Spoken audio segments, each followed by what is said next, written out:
Queridos hermanos, paz y bien, muy buenas noches. Sean todos bienvenidos a esta transmisión de la Lección Divina, en donde meditamos cada semana en el Evangelio, acerca del Evangelio del domingo próximo.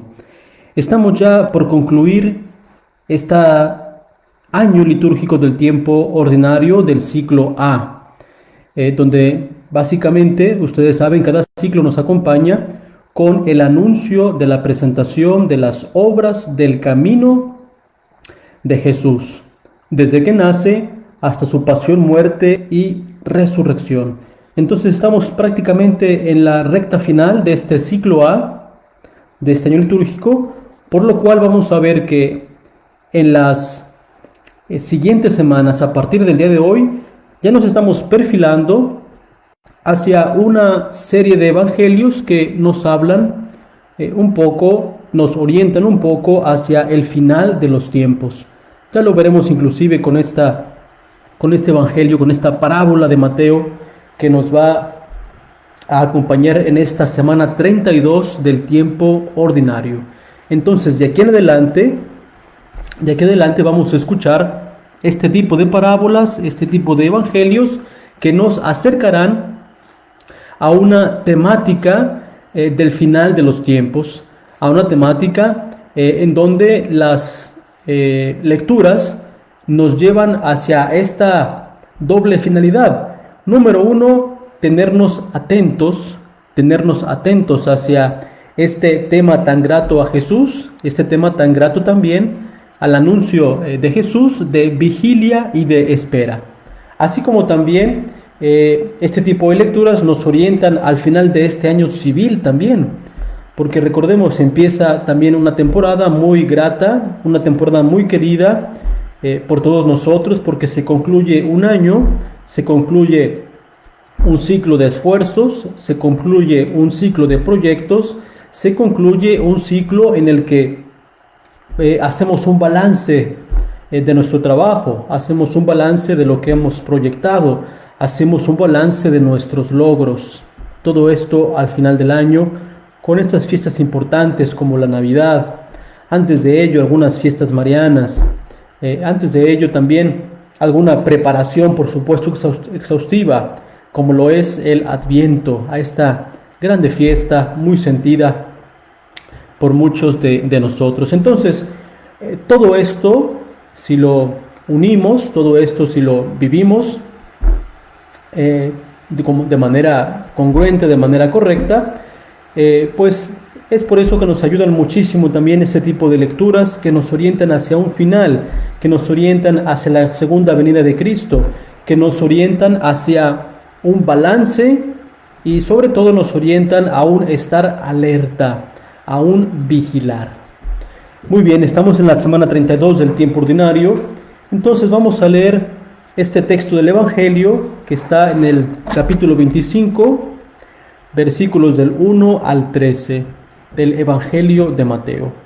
Comenzamos pidiendo la iluminación del Espíritu Santo para que en esta lección, para que en este momento de meditación, en este momento que nos encontramos con su palabra, que quiere ser siempre guía a nuestra vida, penetre en lo interior de nuestra alma y se convierta en fuente de sabiduría, se convierta en fuente de vida, se convierta en fuente para dar mucho fruto. En el nombre del Padre, del Hijo y del Espíritu Santo. Amén. Espíritu Santo, fuente de luz, acompáñanos, ilumínanos. Quédate en nuestra mente, quédate en nuestro entendimiento. Quédate en nuestra vida para que nosotros sepamos descubrir y discernir la voz de Cristo en su palabra, para que nosotros también podamos dar testimonio como aquel ciego de nacimiento que nos cuenta el evangelista Juan, para que podamos dar testimonio como él cuando defendía su postura, cuando era acosado por los demás y se defendía diciendo: lo único que sé es que yo era ciego y ahora veo. Quédate con nosotros, Dios Espíritu Santo, para que nosotros también podamos dar mucho fruto después de que esta palabra ilumine nuestra vida. para que nosotros también podamos mantener la lámpara encendida de la fe y podamos siempre vigilar, no distraernos, podamos siempre estar atentos a esta voz que nos dice que vigilemos día y noche. En el nombre del Padre, del Hijo y del Espíritu Santo. Amén. Del Santo Evangelio según San Mateo. Entonces el reino de los cielos será semejante a 10 vírgenes que con su lámpara en la mano salieron al encuentro del novio. 5 de ellas eran necias y 5 prudentes. Las necias, en efecto, al tomar sus lámparas no se proveyeron de aceite. Las prudentes, en cambio, junto con sus lámparas, tomaron el aceite en las alcuzas. Como el novio tardara, se adormilaron todas y se durmieron. Mas a medianoche se oyó un grito: «Ya está aquí el novio, salgan a su encuentro». Entonces todas aquellas vírgenes se levantaron y se arreglaron sus lámparas. Y las necias dijeron a las prudentes: «Dadnos de vuestro aceite, que nuestras lámparas se apagan». Pero las prudentes replicaron: No sea que no alcance para nosotras y para vosotras. Es mejor que vayáis donde los vendedores y os lo compréis. Mientras iban a comprarlo, llegó el novio, y las que estaban preparadas entraron con él al banquete de boda y se cerró la puerta. Más tarde llegaron las otras vírgenes diciendo: «Señor, Señor, ábrenos». Pero él respondió: «En verdad les digo que no os conozco. Velad pues, porque no sabéis ni el día ni la hora». Palabra del Señor. Gloria a ti, Señor Jesús. Estimados hermanos y hermanas, nos encontramos a un texto muy enigmático del Evangelio de Mateo. Algunas de las características de este evangelista que nosotros podemos notar enseguida es que, por ejemplo, sus parábolas siempre tienen un cierto tipo de final trágico, siempre tienen un cierto tipo de lenguaje duro, grotesco, siempre tienden, inclusive sus parábolas, a un final un poco violento. Tenemos que entender, en primer lugar, qué es el estilo de la época y de la religión y de la región para llamar la atención y para enfocarse, para dar más impulso al mensaje que se quiere dar. Este es el impulso y este es el género literario parabólico en el caso concreto del evangelista Mateo. Usar imágenes fuertes, usar imágenes impactantes, usar imágenes que llamen suficientemente la atención para que el mensaje central llegue al centro, para que el mensaje central tenga un fuerte impulso. Entonces, esa es la primera cosa que debemos recordar del evangelista Mateo. Una segunda característica que encontramos en general y que nos va a ayudar inclusive para la meditación de este evangelio es que Mateo escribe a una comunidad específica. Mateo escribe a cristianos que han vivido ya el anuncio de Cristo. Mateo escribe ya a cristianos que han recibido un inicial anuncio, pero ahora algunos de ellos están desilusionados. Ahora algunos de ellos están abandonando la fe. Ahora algunos de ellos, por una cierta creencia que se difundió en su momento, y que decía y divulgaba que la venida de Jesús, la segunda venida, debía ser inminente, que esa segunda venida debía ser prácticamente cuando todavía estas primeras generaciones de cristianos estaban todavía vivos, y sin embargo esto no acontecía.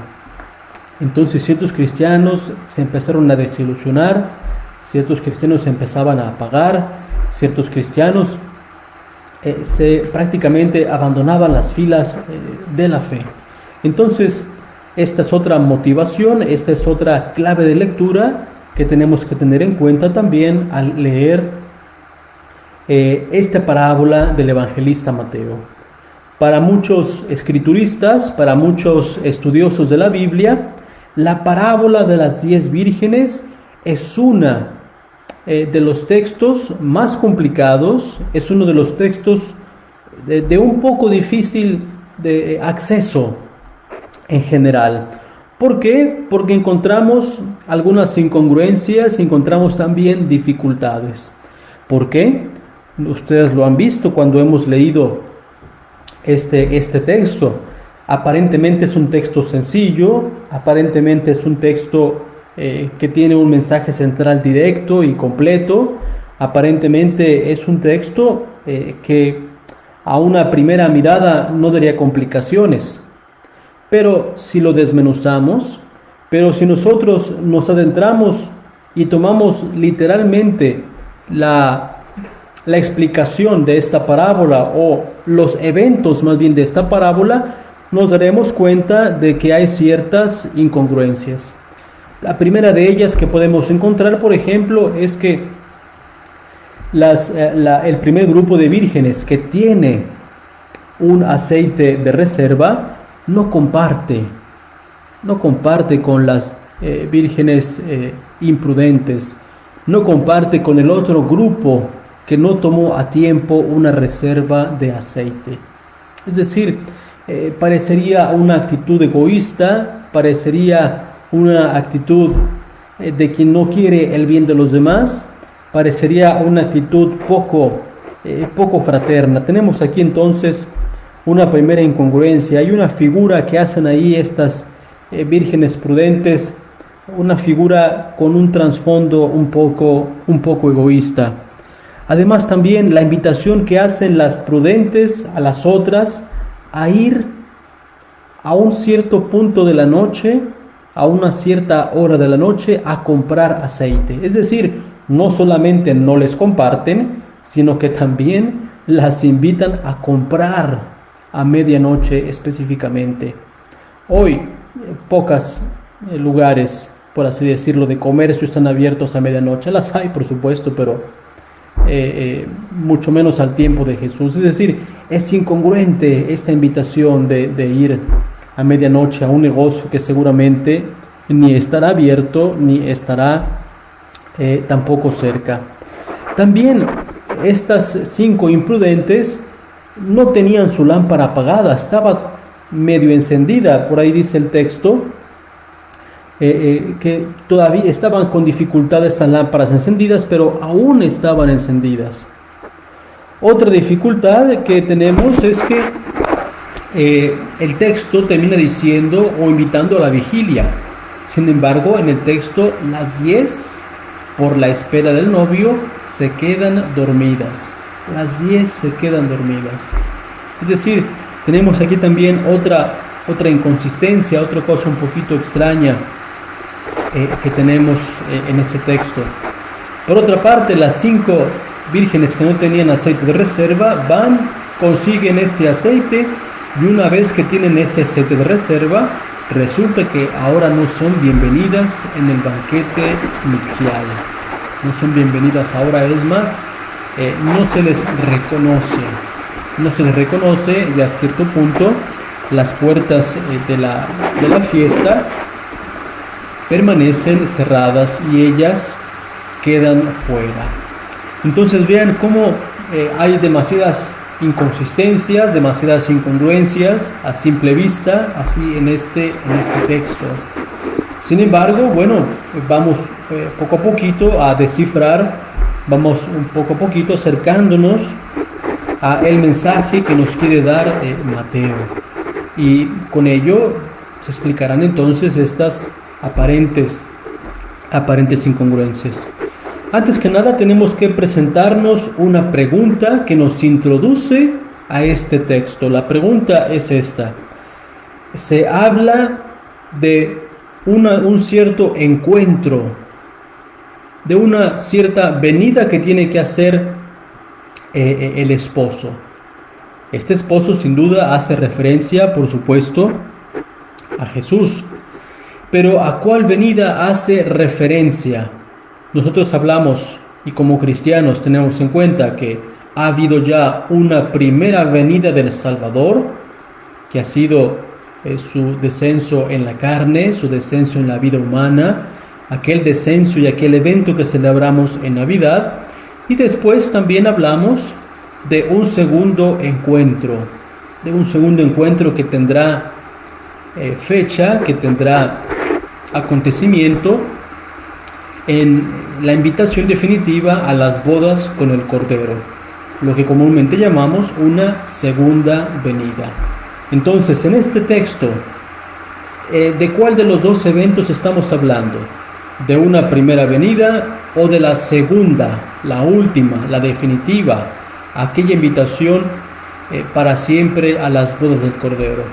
Bueno, la respuesta es, estamos hablando de los dos eventos. Estamos hablando de los dos porque aún la primera venida de Cristo está aún vigente. La primera venida de Cristo está aún vigente. No es un evento que duró 33 años, 30 años la vida de Jesús y ya no tiene más efecto esta primera venida, esta primera presencia. No, esta presencia sigue teniendo el día de hoy efecto. Continúa todavía hoy. Habrá una segunda en el que Él llegará a invitarnos, a introducirnos a una fiesta nupcial, de la cual nos habla el Apocalipsis en el capítulo 19. Brevemente lo leo. Apocalipsis 19, versículos 7 y siguientes. Alegrémonos y regocijémonos y démosle gloria, porque han llegado las bodas del Cordero, y su esposa se ha engalanado, y se le ha concedido vestir de lino deslumbrante de blancura. El lino son las buenas acciones de los santos. Qué interesante. Se habla de un banquete final, de unas bodas nupciales, del banquete del Cordero, en el que la esposa se ha engalanado con vestiduras de lino, y el lino representan las buenas obras, las buenas acciones de los santos. Qué interesante. Este es el texto, este es el contexto, este es el significado que está presente en nuestro credo y está presente en nuestra vida de cristianos, como una espera de esta segunda venida. Por lo tanto, ya sabemos entonces que en este texto suena un poquito paradójico, pero se refiere al mismo tiempo a estos dos eventos. La parábola inicia poniendo en escena a 10 vírgenes que se preparan a recibir a un esposo. Sabemos por algunos escritos, sabemos por algunas tradiciones, que en aquellos tiempos una boda judía duraba algunos días, al menos quizá se habla de alguna semana, y este banquete de bodas iniciaba cuando el novio iba a la casa de la novia y la trasladaba a la nueva casa o al lugar del banquete inicial de bodas. Entonces, para recibir y acompañar a la novia estaban algunas muchachas, por así decirlo, de la región, de la misma parte, de la misma ciudad, solteras, que acompañaban a la nueva novia, a la nueva esposa, a trasladarse al lugar de un banquete que tendría lugar durante varios días, cantando, bailando, etcétera, etcétera. Con alegría la acompañaban. Entonces estas vírgenes, por así decirlo, este grupo de amigas de la novia, esperaban a que el novio llegase para llevarse a la novia y a los invitados a iniciar el banquete nupcial. Entonces vean cómo Jesús introduce esta imagen típica. Algunos comentaristas, algunos biblistas dicen que al tiempo de Jesús ya no tenía lugar esta usanza, ya no se usaba de esta manera en las bodas judías. Sin embargo, debieron haber quedado en la tradición judía esta reminiscencia o esta idea de estas vírgenes que esperaban al novio para acompañar a la novia. Entonces Jesús usa esta imagen para representar el reino de los cielos. El número 10 ya sabemos qué significa en la Biblia, significa plenitud, significa totalidad, significa que algo está completo. Después la misma parábola divide este número 10 en 5. El número 5, como la imagen de una virgen, representa el pueblo de Israel. Por lo tanto, está bien definida la identidad de este primer grupo. Un número 5, y además también la imagen de la Virgen está, por supuesto, haciendo una directa referencia a Israel. De tal forma que en muchos textos de la Biblia, en muchas referencias de los profetas, en muchas referencias del Antiguo Testamento, pueden evidenciar y pueden también confirmar esta identidad. Lo encontramos en el profeta Oseas, lo encontramos en Isaías, como esta imagen de la Virgen, de la esposa, inclusive también, simboliza siempre a Israel. De tal forma que en el Nuevo Testamento, si se fijan, en este texto, en esta parábola, no aparece la figura de la esposa. Aparece la figura del esposo, aparece la figura de las vírgenes, pero no aparece en ningún momento la figura de la esposa. ¿Por qué? Porque esta misma esposa ahora representará para la comunidad de Mateo a la iglesia. Y el mismo Jesús se presentó en el mismo evangelio como el esposo. Él mismo nos dice en algún conflicto que tuvo por ahí con algunas autoridades, ¿cómo pueden ayunar los invitados a bodas mientras el esposo está con ellos? Mientras el esposo está con ellos. De tal forma que en esta primera venida de este esposo, en esta primera venida de el Mesías, ¿cómo fue recibido? ¿Cómo fue recibido Jesús en esta primera venida? ¿Cómo fue recibido Jesús en este primer recibimiento, en esta primera llegada de este esposo? Bueno, esta parábola y la misma historia nos confirma cómo fue recibido Jesús. Una parte de Israel fue prudente, una parte de Israel fue sabia, una parte de Israel recibió con corazón puro, abiertos a la verdad y a los designios de Dios. Podemos ponerle nombre inclusive a estos primer grupo de sabios, de prudentes que recibieron a este esposo.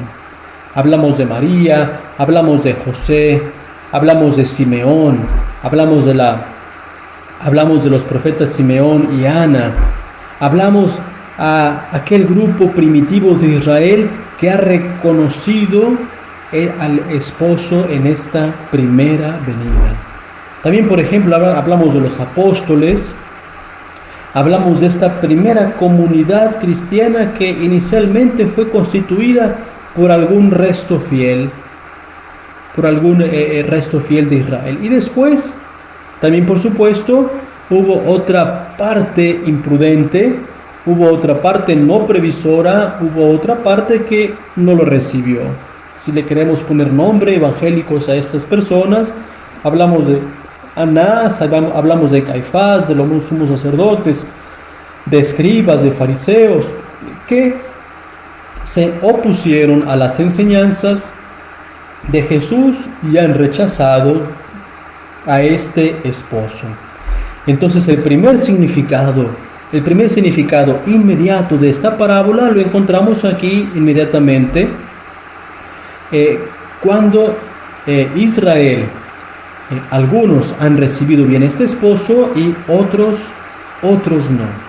Algunos, la parábola nos lo dice y la historia también nos lo confirman. Algunos sí, otros no. Sin embargo, esta primera venida del esposo, esta primera venida de Jesús esposo, continúa sus efectos. La esposa que da continuidad a Israel, la esposa Israel que da continuidad el día de hoy como esposa, ahora es la comunidad cristiana, ahora es la iglesia. que inclusive Pablo en algunas de sus cartas presenta como virgen esposa. Entonces, esta comunidad esposa del Señor, que ahora atiende, que ahora espera, que ahora inclusive sigue en esta espera de su esposo, en esta espera de su Señor, sigue presente en esta primera comunidad, aquellas 5 vírgenes sabias y aquellas 5 vírgenes imprudentes. Ahora no podemos pensar dividir a la comunidad cristiana en 2 grupos distintos. No podemos pensar ahora en la comunidad cristiana que se separan radicalmente en prudentes e imprudentes. No, más bien esta comunidad cristiana, dentro de ella viven estas 5 vírgenes prudentes y estas 5 vírgenes que no han sido previsoras. Es decir, ¿se acuerdan de la parábola, por ejemplo, que escuchamos hace algunos domingos, cuando se hablaba de un padre que tenía 2 hijos y a los 2 los invitó a trabajar a su viña? Uno le dijo, no señor. Uno le dijo, no quiero ir, pero después se arrepiente y va. Y el primero lo invita y le dice, sí voy, pero finalmente termina no yendo. Nosotros pensamos que esta radicalidad se da no solamente en el texto, sino también en nuestra vida. Pero la verdad es que estos 2 hijos conviven dentro de nosotros. Estos 2 hijos conviven dentro de nuestra vida. Estos 2 hijos conviven dentro de nuestra propia voluntad. Nosotros constantemente estamos siendo invitados a cumplir la voluntad de Dios. Y a veces decimos que sí, de manera directa, y somos obedientes y ponemos en práctica las enseñanzas del Señor. Pero no siempre es así. A veces decimos que sí solamente con la cara, a señas, pero finalmente no lo cumplimos, no lo hacemos. De tal forma que también el día de hoy, estas vírgenes, estas 10, habitan dentro de nuestra voluntad, habitan dentro también de nuestra vida. Tanto aquellas que se prepararon como las que no se prepararon. Por lo tanto, continuando con la explicación de las imágenes que nos ofrece este texto, las 10 vírgenes tienen ciertas lámparas encendidas, y aquello que las distingue un grupo de la otra es un pequeñísimo detalle. Las vírgenes prudentes tienen, además de la lámpara, un poco más de aceite provisional, un poco más de aceite, además de la lámpara que han llevado, mientras que las otras se olvidaron de tomar un poco más de previsión, un poco más de reserva de aceite. Y este detalle las diferencia unas de las otras. Pero, ¿qué significa esta lámpara? ¿Qué significado tiene esta lámpara que ellas tienen en mano? Bueno, la lámpara, en un lenguaje bíblico, significa la lámpara de la fe. La lámpara de la fe. En muchos lugares también, en algunos salmos de la Biblia, se habla de esta lámpara que representa siempre la fe. Lámpara para mis pasos es tu palabra, luz sobre mi camino. El Salmo 109. De tal forma que quien ha recibido esta lámpara de la fe debe estar siempre atento, porque esta lámpara se puede debilitar, inclusive también se puede apagar.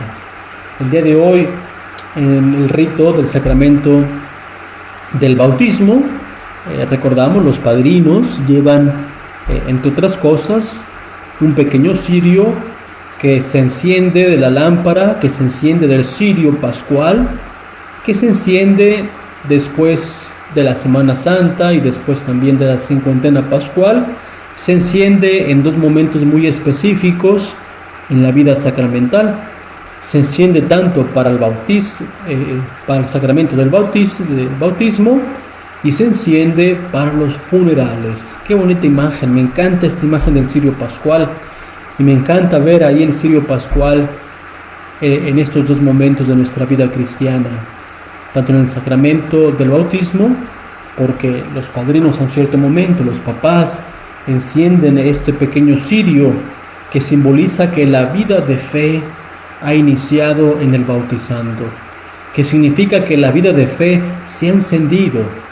Inclusive se dice con palabras en el rito, está escrito y se repite y se proclama. Tanto los papás como los padrinos, ahora ustedes son responsables de la fe de este pequeño. Ahora ustedes son responsables de acrecentar, de avivar, de mantener encendida la fe de este pequeño o de esta pequeña. Con sus palabras, con su ejemplo, con sus enseñanzas, ustedes enseñarán a este nuevo creyente cómo amar a Dios y cómo amar al prójimo. Y me encanta que esté el cirio pascual ahí encendido y que los papás tengan esta experiencia práctica, por así decirlo, de encender, de transmitir esa luz pascual ahora a su hijo, a su ahijado. Y me encanta también mucho cuando los papás y los padrinos toman con una mano este pequeño cirio encendido, y me encanta aún más que como el pequeñín o la pequeñita que todavía están aprendiendo y conociendo el mundo, le llama muchísimo la atención esta llama encendida y se quedan viendo, se quedan atentos. No tienen todavía la plena conciencia, todavía no tienen la plena conocimiento de saber que la llama de la fe ha comenzado a brillar en su vida, que la llama de la fe, la llama de la gracia, la vida de gracia ha comenzado por fin en ellos. Y entonces ahora sus papás van a comenzar a alimentar y van a comenzar a avivar esta fe. Me encanta también que el cirio esté, y a veces se olvida, que el cirio esté en los funerales, que el cirio esté en el rito de exequias, que el cirio esté mientras damos la última recomendación a nuestros fieles difuntos, a nuestros familiares, porque también esto simboliza cómo la luz de Cristo pascual está ahí representando que Cristo es verdadero amigo de la humanidad. Recordemos el célebre pasaje de Lázaro, cuando todos reclaman a Jesús: tú no fuiste amigo porque no estuviste en los momentos difíciles. Y Jesús les calla la boca a todos, porque finalmente Jesús resucita, Jesús ayuda a Lázaro en el momento que ya nadie lo puede ayudar. ¿Cuándo? Cuando está muerto. Él lo resucita. Entonces Jesús se muestra como el amigo más solidario, porque ayuda, porque levanta del problema, de la situación más difícil y más triste que enfrenta la humanidad, que es la muerte. De tal forma que la lámpara encendida de estas vírgenes representa la fe. Representa nuestra fe, la fe de los bautizados, que cuando crecemos, nuestra fe se va cansando, nuestra fe se va apagando, nuestra fe va disminuyendo, nuestra fe se va debilitando por ciertas circunstancias, por las contrariedades de la vida, por tantos defectos que encontramos inclusive a veces entre los miembros de la iglesia, por la monotonía, etc. Y entonces el significado del aceite ahora se ve mucho más claro. El aceite que alimenta la luz de la lámpara, por lo tanto, por supuesto, ya lo dijimos de manera muy clara, es la fe. Es la fe. Este aceite provisional, este aceite que necesitamos siempre, toda la vida, para seguir avivando nuestra vida, pues es la fe. Este aceite que alimenta, que mantiene encendida la llama, pues es por supuesto la fe. Este aceite que llevan estas 5 vírgenes prudentes, estas 5 vírgenes sabias, las llevan en pequeñas vasijas, las llevan en pequeños contenedores para el camino, como pensando, como quien se asegura que la espera puede ser larga y entonces necesitaré un poco más de provisiones, mientras que las otras no, como quien piensa que bastará esto que tengo, bastará vivir el presente, bastará vivir con esto poco y veremos más adelante. De tal forma que a un cierto punto del día, a un cierto punto de estas acciones, viene la noche, se hace oscuridad. Viene entonces la noche. ¿Y qué pasa cuando viene la noche? Bueno, pues nos adormentamos. Y es lo que le pasa, nos dormimos. Y es lo que le pasa a todas las vírgenes, tanto las prudentes como las necias. Todas les prende el sueño, a todas les toma el sueño. Pensemos en los apóstoles, también en el monte Tabor, en el Getsemaní, como también a ellos en ese momento les toma el sueño. Hay un significado muy bonito del sueño en estos momentos, porque el sueño significa el no entender, el sueño significa el no poder procesar una realidad, el sueño significa el que se necesita una comprensión más profunda para poder llegar a la totalidad de la comprensión de cierto evento. Por ejemplo, en el Tabor, por ejemplo, en el Getsemaní, son eventos son momentos tan fuertes, son momentos tan impactantes, que necesitan de veras la luz de Cristo para poder entender plenamente estos eventos. Y entonces, ¿qué es lo que sucede cuando llega la noche? Se adormentan, les toma fuertemente el sueño. ¿Y qué es lo que pasa regularmente en nuestro sueño? Bueno, pues mientras dormimos, pues viene la fantasía, viene el inconsciente, y con ello vienen también ciertos sueños personales, por así decirlo, cierta fantasía personal que se materializan en estos sueños. En lugar de cultivar los sueños de Dios, en lugar de cultivar los sueños divinos, comenzamos a cultivar nuestros propios sueños. Cuando nos dormimos, soñamos. Cuando soñamos, vienen entonces a nuestra vida los propios sueños, la propia realidad, nuestro propio mundo, un mundo que crea nuestra vida, un mundo que crea nuestro inconsciente, un mundo que creamos aparte de la realidad concreta. Entonces, es por ello que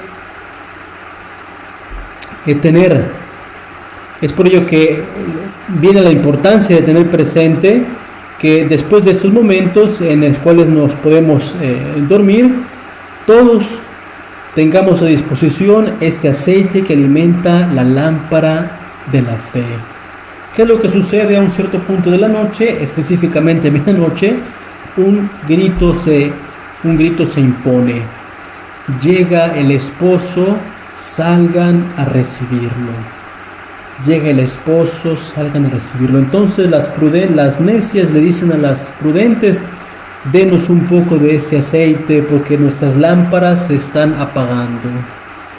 Nuestras lámparas se están apagando, nuestras lámparas están llegando a su fin. Las prudentes les dicen: no, porque no sea que venga a faltar a nosotros y a ustedes. Vayan entonces mejor a los vendedores y compren. A medianoche. ¿A qué hace referencia la medianoche? Les leo un texto del libro de la sabiduría que nos da un poco de luz. Capítulo 18, versículos 14 y siguientes. Cuando un silencio apacible lo envolvía todo y la noche llegaba a la mitad de su carrera, tu palabra omnipotente se lanzó desde los cielos. Desde el trono real, cual guerrero implacable, sobre la tierra condenada, empuñando la espada afilada de tu decreto irrevocable, y cuando se detuvo todo lo llenó de muerte, tocaba el cielo mientras pisaba la tierra. Entonces le sobresaltaron de repente sueños y visiones terribles, etcétera, etcétera.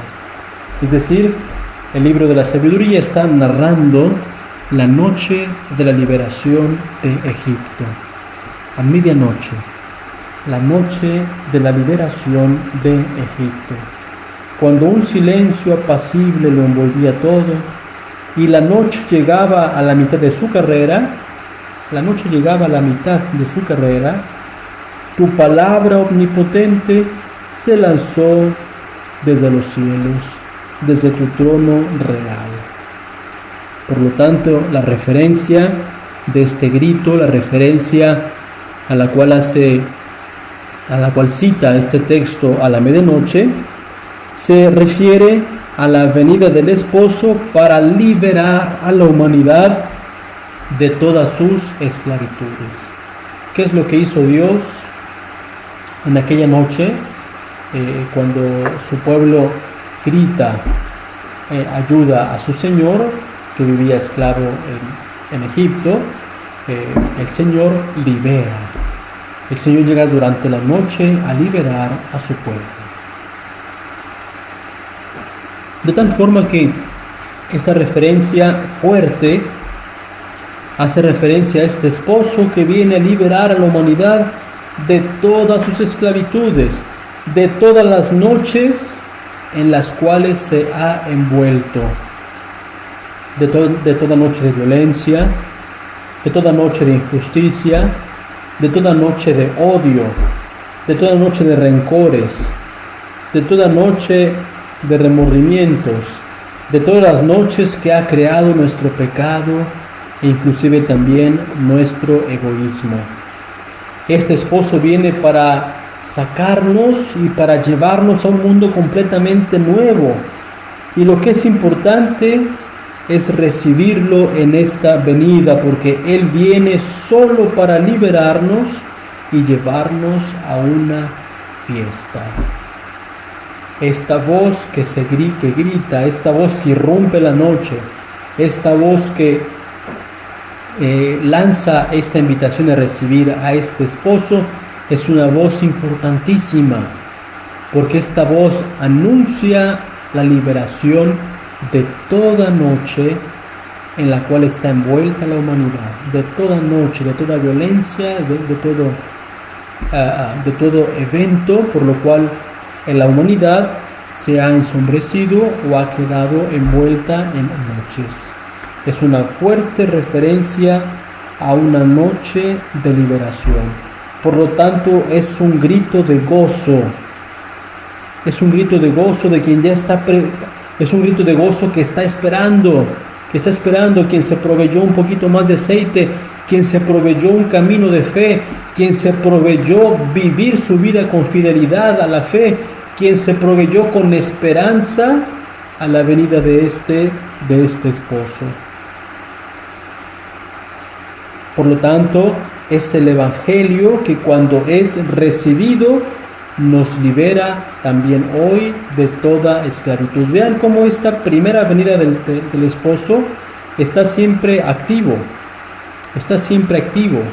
Cuando escuchamos el Evangelio, cuando escuchamos su palabra, cuando nos encontramos con Cristo en los sacramentos, es siempre este esposo, es siempre esta voz que espera ser recibida, es siempre este esposo, es siempre esta voz que espera encontrar recibimiento en nuestra alma, en nuestro corazón. Es siempre esta voz que está constantemente resonando, aquella voz que reconocieron los profetas, aquella voz que reconoció María, aquella voz que reconoció José, aquella voz que reconocieron los ancianos Simeón y Ana, aquella voz que reconocieron las primeras comunidades de cristianos, aquella voz que inclusive también nosotros podemos escuchar y podemos tomar también la decisión de recibir o no. Por ello la importancia de reconocer esta voz y de recibir constantemente a este esposo que viene. Es una constante invitación a que nuestra lámpara esté siempre encendida, estar atentos a que no se apague.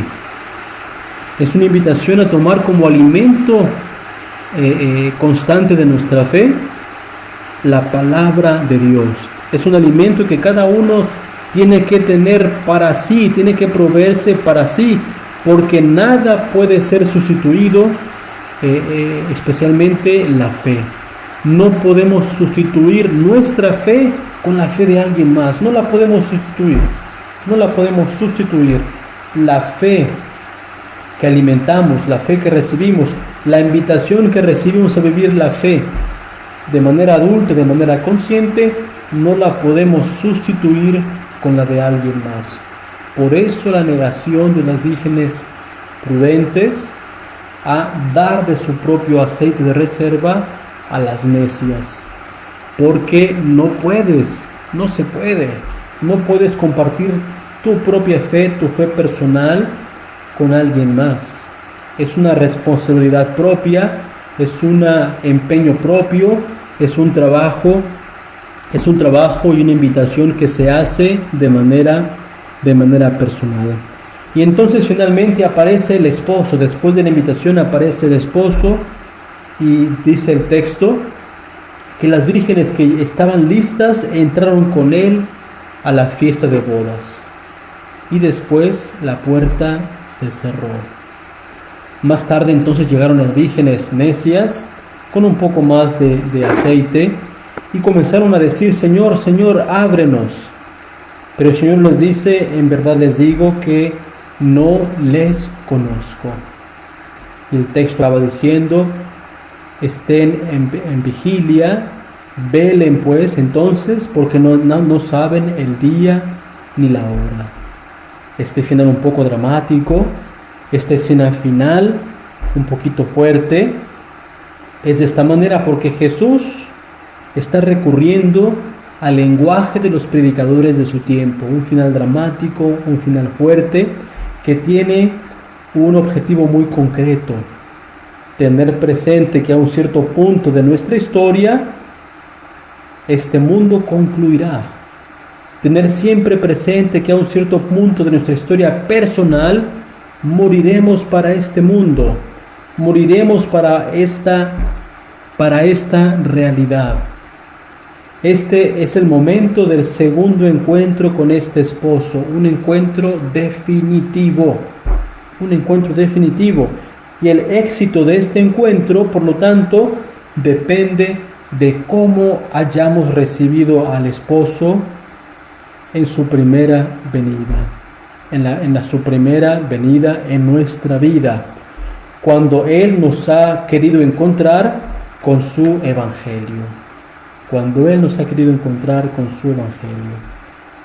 Es una invitación este Evangelio a preguntarnos: ¿he sido prudente hasta el día de hoy? ¿He sido necio o he sido prudente hasta el día de hoy? Cristo ya ha venido de manera histórica, sí, hace 2000 años, por primera vez, pero también ha habido una primera vez para mí, para ti. Ha habido una primera vez, un primer encuentro, una primera venida de este esposo para ti. ¿Has sido sabio hasta el día de hoy? ¿Has sido sabio o has sido necio? ¿Cómo has recibido a este esposo? ¿Cómo has recibido a este Mesías Salvador cuando vino con un anuncio de liberación a introducirte a su reino en el gozo de una fiesta? ¿O has preferido la necedad de este mundo el día de hoy? Atención, porque nuestra vida es única, no hay otra oportunidad, es una sola.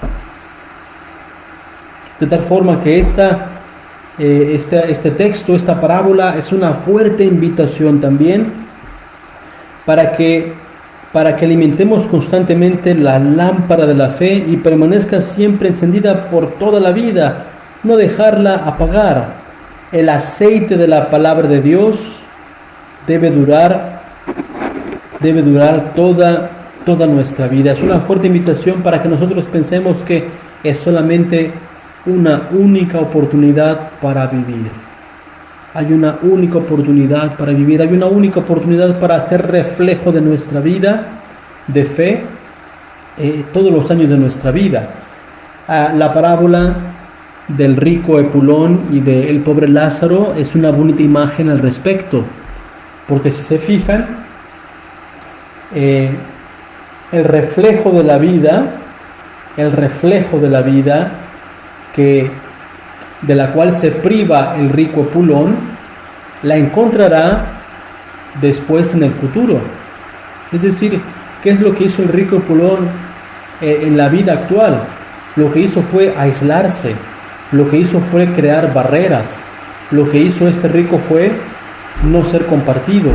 Lo que hizo este rico pulón fue, en su egoísmo, no ver ni siquiera quién estaba a la puerta de su casa, no ver, apartarse, no ver, ser egoísta, crear barreras. Reflejo de su vida cotidiana lo encontró en el futuro. ¿Qué encontró en el futuro? Una vida de aislamiento, una vida donde su Señor, una vida donde nadie lo reconocía. ¿Pero por qué nadie lo reconocía? Porque él mismo se apartó. Esta es la imagen final de esta parábola. Porque las vírgenes necias tocan a la puerta y de adentro se escucha una voz que dice: en verdad les digo, no les conozco. No les conozco. ¿Pero por qué no les conoce? Porque su vida de fe la dejaron apagar, porque su vida de fe no fue alimentada, porque su vida de fe dejó apagar esta llama que dejó de iluminarles, y por lo tanto en la oscuridad no se conocen. No se conocen, no los conozco, ya no te puedo ver. Tu vida de fe se apagó y no te puedo ver, entonces no te conozco. De tal forma que esta parábola, estimados hermanos y hermanas, puesto al final, casi al final de ese tiempo litúrgico, es un imperativo, es una fuerte invitación, es una invitación alegre, constante, día a día, para que nosotros tengamos una lámpara, la lámpara de la fe encendida, para que nosotros no dejemos apagar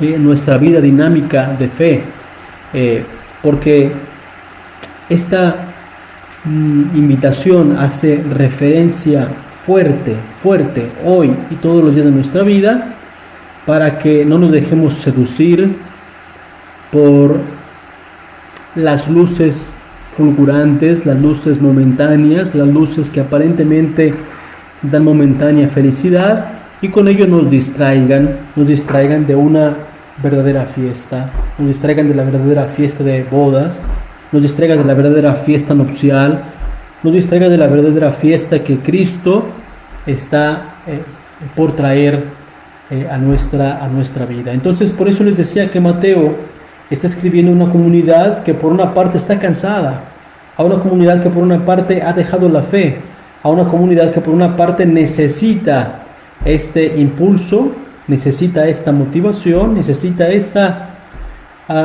impulso a la vida de fe día a día, necesita este impulso para mantenerse atentos, mantenerse vivos. Pues, estimados hermanos y hermanas, este texto no solamente sirve para las comunidades cristianas primitivas, sirve para cada uno de nosotros. Sirve para que nosotros también, encontrando esta luz, volviéndola a encontrar, no la dejemos apagar, volviéndola a encontrar, la alimentemos, volviéndola a encontrar, sepamos que Cristo está viniendo constantemente a nuestra vida a presentarse como liberador, y sepamos también que nuestra vida día a día será un reflejo automático también para el futuro, y por lo tanto no lo puedo compartir. Mi fe no se comparte, no la puedo dar a los demás, no la puedo. Por lo tanto, tengamos siempre esta reserva, tengamos siempre este impulso, esta reserva vital de la vida de fe, que es la palabra, que es la esperanza, que es la esperanza cierta de un encuentro festivo con el Señor. Pues, estimados hermanos, paz y bien, y que pasen todos un excelente día.